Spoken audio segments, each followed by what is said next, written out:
We all come to terms with who are we and what are we supposed to be contributing to this world in the greatest possible way in the least time possible. I don't know if it'll be 70 years or 100 years that I will have to fulfill some type of legacy or vision.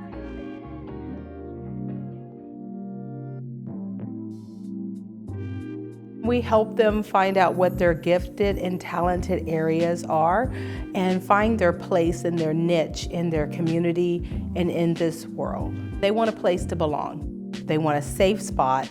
Their parents want them off the streets and away from the TV and from the video games, and we help connect them to their destiny. And the we is a group of parents, retired teachers, professors, moms, and pops who are helping to cultivate the greatness in these young people.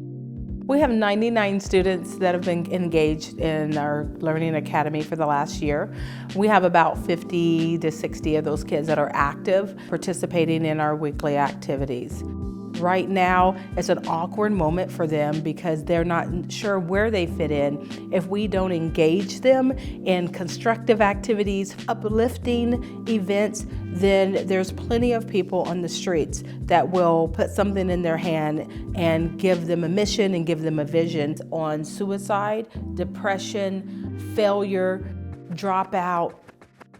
When Robert and I started MidCity and the concept, probably back in 2000, just talking about what impact could we make on the community, we were just focused on the Midtown area. There wasn't a lot of good reports coming out of that 54 block area that goes from 10th Street to 22nd Street and Mitchell to Frederick. There was about 5,000 residents living there. There wasn't a lot of activities. There wasn't a grocery store at the time in the area. There was a lot of negative stuff to say. So we said, hey, let's just focus on this area. And then we were surprised that our families moved, and they moved often because they had absentee landlords and they lived in dilapidated houses because of the crime, because they needed to live closer to the job because they didn't have a car. So now we have kids going to 13 different schools.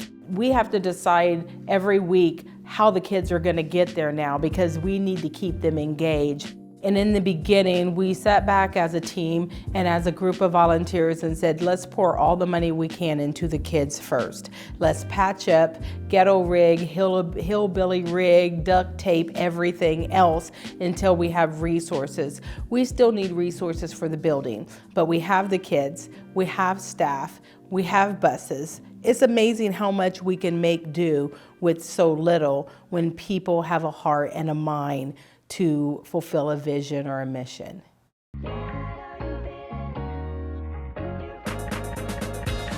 When you come down to MidCity Excellence, it appears that you go there to help those people, and those people pull you closer to the possibilities of a whole new world that we haven't even discovered yet.